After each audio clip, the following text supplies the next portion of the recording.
बिस्मिल्लाहिर्रहमानिर्रहीम। अस्सलाम वालेकुम डियर स्टूडेंट्स, कैसे हैं आप सब। उम्मीद करती हूँ आप सब खैरियत से होंगे। तो आज मैं एक नए लेक्चर के साथ आपकी खिदमत में हाज़िर हूँ।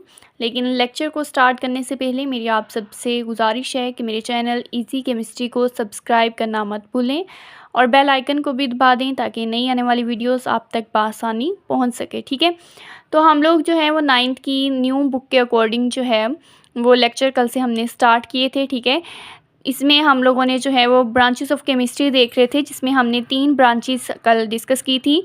सबसे पहली ब्रांच हमने डिस्कस की थी जी फिज़िकल केमिस्ट्री, उसके बाद इनऑर्गेनिक केमिस्ट्री और ऑर्गेनिक केमिस्ट्री। ठीक है, आज हम लोग जो है वो नेक्स्ट केमिस्ट्री की ब्रांच के बारे में डिटेल से देखेंगे। ठीक है, और वो ब्रांच हमारे पास है जी इन्वायरमेंटल केमिस्ट्री। ठीक है, हमारे पास कौन सी ब्रांच है जी, इन्वायरमेंटल केमिस्ट्री है। ठीक है, इन्वायरमेंटल वर्ड इन्वायरमेंट से है। ठीक है, यानी माहौल के बारे में। ठीक है, हम लोग इसको देखेंगे। इन्वायरमेंटल केमिस्ट्री होता है कि जिसमें हम स्टडी करते हैं जी केमिकल। इसमें हम लोग देखते हैं जी study of chemical and biochemical reactions. ठीक है, केमिकल रिएक्शंस का और बायोकेमिकल रिएक्शंस की हम लोग स्टडी करते हैं। ठीक है, बायोकेमिकल रिएक्शंस की। ठीक है, तो जितने भी केमिकल और बायोकेमिकल रिएक्शंस हैं उनका मुताला हम लोग करते हैं जी इन्वायरमेंटल केमिस्ट्री में। ठीक है, इसमें हम लोग देखते हैं कि जितनी भी केमिकल स्पीशीज़ हैं उनके हम लोग सोर्सेज की बात करते हैं। सोर्सेज का मतलब है कि वो हमारे पास जो है वो कहाँ से आती हैं। ठीक है, उनके इफ़ेक्ट्स का मुताला किया जाता है। इफ़ेक्ट्स के अलावा हम लोग बात करते हैं कि इसमें जो हमारे पास जितने भी रिएक्शंस हैं, ठीक है, जितने भी केमिकल स्पीशीज़ के रिएक्शंस हैं उनका मुताला भी हम किस में करते हैं, इन्वायरमेंटल केमिस्ट्री में करते हैं। ठीक है, ये कौन से केमिकल रिएक्शंस का हम मुताला कर रहे हैं, कौन से केमिकल एजेंट्स हैं। ठीक है, ये जितने भी एजेंट्स हमारे पास एयर में मौजूद होते हैं या सॉइल यानी मिट्टी में मौजूद होते हैं। ठीक है, इसके अलावा जितने भी वाटर में मौजूद होते हैं। ठीक है, यानी ऐसी तमाम हमारे पास जो केमिकल रिएक्शंस जो कि एयर, सॉइल और वाटर में मौजूद हो रहे होते हैं। ठीक है, उनके सोर्सेज का मुताला, उनके इफ़ेक्ट्स का मुताला और उनके रिएक्शंस का मुताला जो है वो हम लोग करते हैं जी इन्वायरमेंटल केमिस्ट्री के अंदर। ठीक है, इसमें हम लोग देखते हैं कि जो डिफरेंट टाइप्स होती हैं पोल्यूशंस की, डिफरेंट टाइप्स ऑफ पोल्यूशन। ठीक है, यानी जो आलूदगी की डिफरेंट टाइप्स हैं उसके बारे में हम लोग जो है वो स्टडी करते हैं। हम लोग देखते हैं कि इन पोल्यूशन के काज़िस क्या हैं, किन वजूहात की वजह से पोल्यूशन होती है। ठीक है, उनके हमारे ऊपर जो है वो इफ़ेक्ट्स कौन से हो सकते हैं, कौन कौन से असरात हमारे ऊपर आ सकते हैं। ठीक है, पोल्यूशन के असरात। ठीक है, और उस पोल्यूशन से जो है अगर हम लोगों ने छुटकारा पाना हो, ठीक है, तो उसका सोल्यूशन कौन सा हो सकता है। ठीक है, उसका मुताला भी हम लोग करते हैं जी इन्वायरमेंटल केमिस्ट्री के अंदर। ठीक है, तो इसमें हमारे पास जो है हम लोगों ने बात की कि जो डिफरेंट टाइप्स है पोल्यूशन की, उनके काज़िस, उनके इफ़ेक्ट्स और इनके अलावा उनके सोल्यूशंस का मुताला किसमें किया जाता है जी इन्वायरमेंटल केमिस्ट्री के अंदर। ठीक है, यानी इन्वायरमेंटल केमिस्ट्री हमारे पास केमिस्ट्री की वो ब्रांच है जिसमें हम जितने भी इन्वायरमेंट के अंदर केमिकल और बायोकेमिकल रिएक्शंस हो रहे होते हैं उनका मुताला करते हैं। ठीक है, हम इसमें उनके सोर्सेज का मुताला करते हैं, उनके इफ़ेक्ट्स का और उनके रिएक्शंस का। ठीक है, ये तमाम रिएक्शंस कहाँ हो रहे होते हैं, हमारे इर्द गिर्द मौजूद एयर के अंदर, सॉइल के अंदर और वाटर के अंदर। ठीक है, इसमें हम लोग देखते हैं कि जो डिफरेंट टाइप्स हैं पोल्यूशन की, उसकी काज़िस हमारे पास कौन सी हैं, क्या असरात हो सकते हैं, इफ़ेक्ट्स देखते हैं और उससे हम लोग छुटकारा कैसे पा सकते हैं, क्या सोल्यूशन हो सकता है। ठीक है, उसका मुताला भी हम करते हैं जी इन्वायरमेंटल केमिस्ट्री के अंदर।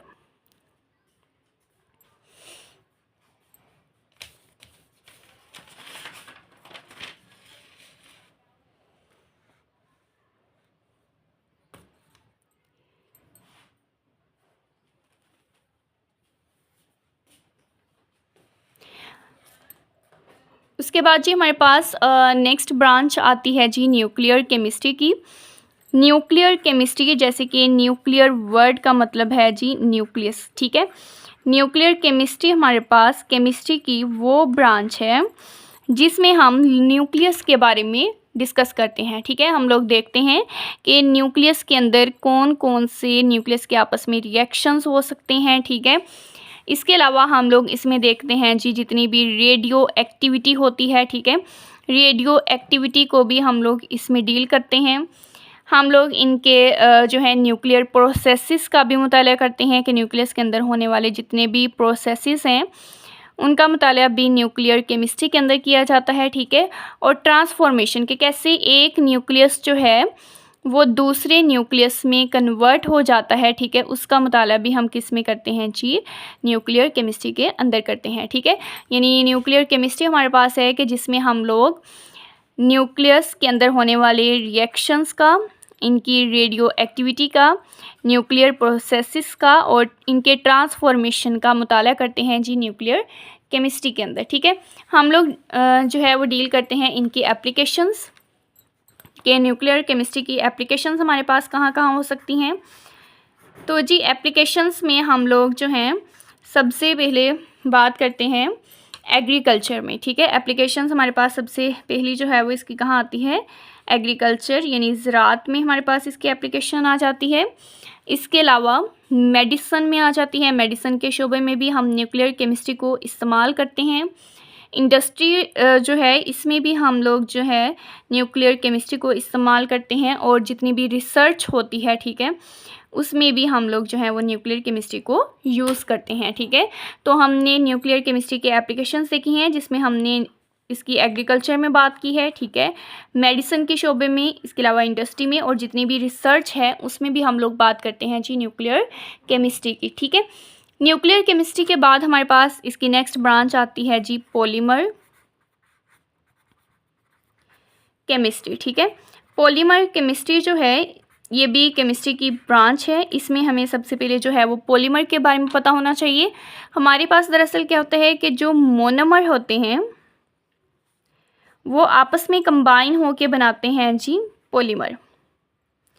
मोनोमर होते हैं हमारे पास स्मॉल मॉलिक्यूल्स। ठीक है, ये स्मॉल मॉलिक्यूल्स आपस में मिलके हमारे पास जो है वो एक लार्ज मॉलिक्यूल बनाता है जिसे हम लोग नाम देते हैं पॉलीमर का। ठीक है, तो जितने भी पॉलीमर्स हैं उनका हम लोग जो है वो डिस्कस करते हैं पॉलीमर केमिस्ट्री में। पॉलीमर हमारे पास लार्ज मॉलिक्यूल्स होते हैं जो कि स्मॉल मॉलिक्यूल्स से मिलके बनते हैं। उन स्मॉल मॉलिक्यूल्स को हम नाम देते हैं जी मोनोमर का। ठीक है, और इनको हम लोग बिल्डिंग ब्लॉक्स भी कहते हैं। इनको हम लोग क्या नाम देते हैं, बिल्डिंग ब्लॉक्स का। ठीक है, ये हमारे पास बिल्डिंग ब्लॉक्स होते हैं पॉलीमर के। ठीक है, तो इनको हम लोग जो है वो पॉलीमर का नाम देते हैं और इनकी जो है स्टडी करते हैं जी पॉलीमर केमिस्ट्री के अंदर। ठीक है, इसमें हम लोग देखते हैं कि इनकी प्रॉपर्टीज़ कौन सी हैं, इनकी खसूसियात का मुताला किया जाता है, इनकी स्ट्रक्चर कैसी होती है पॉलीमर्स की, और इसके अलावा हम इनकी सिंथेसिस देखते हैं कि इनको बनाया कैसे जाता है। ठीक है, यानी कि जितने भी पॉलीमर्स हैं उनकी हम लोग देखते हैं जी प्रॉपर्टीज़, इनकी स्ट्रक्चर और इनकी सिंथेसिस का मुताला करते हैं। ठीक है, इसमें हमारे पास जो है कुछ पॉलीमर्स आ जाते हैं। ठीक है, जैसे कि हमारे पास आ जाती हैं जी, इसकी एग्जांपल में प्रोटीन आ जाती हैं, कार्बोहाइड्रेट्स आ जाते हैं और हमारे पास आ जाते हैं जी न्यूक्लिक एसिड। ठीक है, प्रोटीन्स, कार्बोहाइड्रेट्स और न्यूक्लिक एसिड्स। ठीक है, ये हमारे पास इसकी एग्जांपल में आ जाते हैं। ठीक है, ये हमारे पास जो पॉलीमर्स हैं ये हमारे पास हैं जी नेचुरली अकरिंग, ये फितरत में हमारे पास मौजूद होते हैं। ठीक है, ये नेचर में हमारे पास मौजूद होते हैं। इसको हम लोग नाम देते हैं कि ये हमारे पास है जी नेचुरली अकरिंग पॉलीमर्स। ठीक है, तो हम लोगों ने पॉलीमर्स की जो है वो एग्जाम्पल देखी है। इसकी एग्जाम्पल में हम लोगों ने देखा है जी प्रोटीन है, कार्बोहाइड्रेट्स हैं और न्यूक्लिक एसिड्स हैं। ठीक है, ये हमारे पास पॉलीमर्स हैं, लेकिन ये हमारे पास कौन से पॉलीमर्स हैं, जो नेचुरली अकरिंग होते हैं। ठीक है, तो पॉलीमर केमिस्ट्री में हम लोगों ने देखा है कि हमारे पास मोनोमर जो हैं ये स्मॉल मॉलिक्यूल्स होते हैं जिनको हम बिल्डिंग ब्लॉक्स का भी नाम देते हैं। मोनोमर्स आपस में मिलते हैं और बनाते हैं लार्ज मॉलिक्यूल जिसे कहा जाता है जी पॉलीमर। ठीक है, तो तो हम लोग केमिस्ट्री की इस ब्रांच में पॉलीमर की प्रॉपर्टीज़, इनके स्ट्रक्चर और इनकी सिंथेसिस का मुताला करते हैं, ठीक है। हमारे पास एग्जांपल में है जी प्रोटीन, कार्बोहाइड्रेट्स और न्यूक्लिक एसिड्स, ये हमारे पास होते हैं जी नेचुरली अकरिंग पॉलीमर्स। उसके बाद हमारे पास जो है केमिस्ट्री की नेक्स्ट ब्रांच आ जाती है जी जियो केमिस्ट्री। नेक्स्ट ब्रांच हमारे पास कौन सी है? जियो केमिस्ट्री, ठीक है। इसमें जो वर्ड जियो है इसका मतलब होता है अर्थ।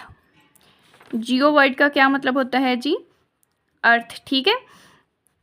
तो जियो केमिस्ट्री जो है इसमें हम लोग देखते हैं कि अर्थ की केमिकल कंपोजिशन कौन सी है, ठीक है। इसमें हम लोग अर्थ की सबसे पहले देखते हैं कि केमिकल कंपोजिशन कौन सी है। इसके अलावा हम देखते हैं कि इनके सोर्सेस कौन से हैं, ठीक है, और इसमें मौजूद जो हैं वो कौन कौन सी मिनरल्स मौजूद होती हैं, ठीक है। यानी कि जियो केमिस्ट्री में हम लोगों ने अर्थ की सबसे पहले बात की है जी केमिकल कंपोजिशन की, इसके अलावा इनके सोर्सेस की और इनमें पाई जाने वाली मिनरल्स की, ठीक है। नेक्स्ट हम इसके एप्लीकेशंस देखते हैं कि इसको हम लोग कहाँ कहाँ यूज़ कर सकते हैं, ठीक है। तो जियो केमिस्ट्री को हम लोग जो है वो यूज़ करते हैं, इसके लिए है जी मिनरल एक्सप्लोरेशन में, मिनरल्स को जो है वो एक्सप्लोर करने के लिए, मिनरल्स एक्सप्लोरेशन। इसके अलावा इसका जियो केमिकल मैपिंग में आ जाता है, जियो केमिकल मैपिंग में इसकी एप्लीकेशन आ जाती है, ठीक है। फिर हम लोग इन्वायरमेंट की मॉनिटरिंग में इस्तेमाल कर सकते हैं, यानी कि हम कह सकते हैं जी इन्वायरमेंटल मॉनिटरिंग, ठीक है। इन्वायरमेंटल मॉनिटरिंग में हम इसको यूज़ करते हैं। इन्वायरमेंटल मॉनिटरिंग के बाद फॉरेस्ट्री में आ जाता है, ठीक है। फॉरेस्ट वर्ड से है, ठीक है, जिसका मतलब होता है जंगलात, ठीक है। इसमें भी हम लोग जियो केमिस्ट्री को यूज़ करते हैं और जितनी भी मेडिकल रिसर्च होती है, ठीक है, मेडिकल रिसर्च में भी हम लोग जो है वो जियो केमिस्ट्री को इस्तेमाल करते हैं, ठीक है।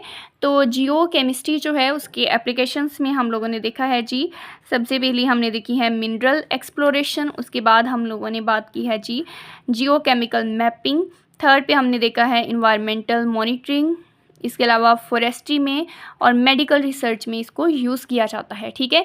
तो जियो केमिस्ट्री जिसमें अर्थ की केमिकल कंपोजिशन, सोर्सेज और मिनरल्स का मुताला किया जाता है और हमने इसकी जो है वो नेक्स्ट एप्लीकेशंस देखी हैं। उसके बाद हमारे पास नेक्स्ट ब्रांच आती है जी मेडिसिनल केमिस्ट्री।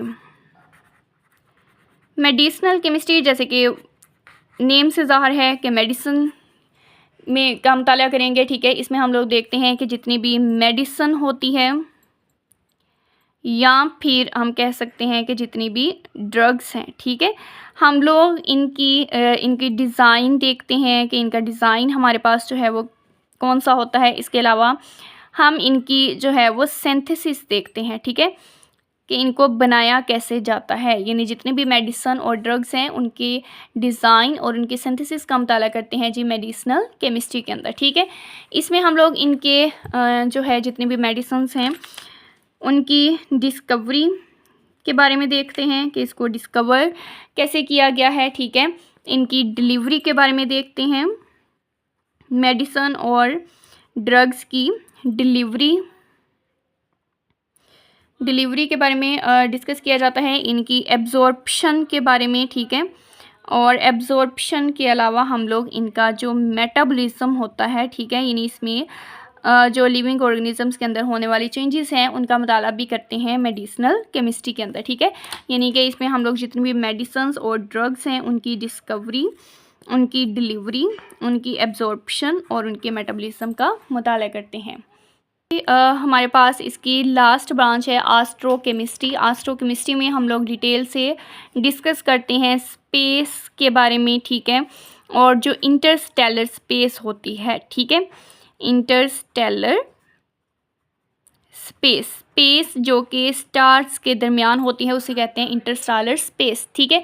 हम लोग ऐसे एटम्स को देखते हैं और मॉलिक्यूल्स को देखते हैं जो कि हमारे इर्द गिर्द स्पेस में होते हैं और इंटरस्टेलर स्पेस में होते हैं, ठीक है।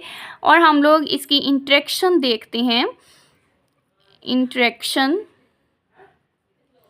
इंटरेक्शन विद रेडिएशन, ठीक है, कि इसका जो रेडिएशन के साथ क्या इंटरेक्शन होती है, यानी ऐसे एटम्स और मॉलिक्यूल्स जो स्पेस में होते हैं या इंटरस्टेलर स्पेस में होते हैं, ठीक है, और इनकी जो इंटरेक्शन होती है रेडिएशन के साथ, उनका मुताला करते हैं जी एस्ट्रोकेमिस्ट्री में, ठीक है। तो स्टूडेंट्स, उम्मीद करती हूँ आपको आज के लेक्चर की समझ आई होगी, ठीक है। आज के लेक्चर में हमने जो है केमिस्ट्री की ब्रांचेस कंप्लीट की हैं। कल को इंशाल्लाह हम लोग हाज़िर होंगे अपने नेक्स्ट लेक्चर के साथ। तब तक हमें इजाज़त दीजिए। अल्लाह हाफिज़।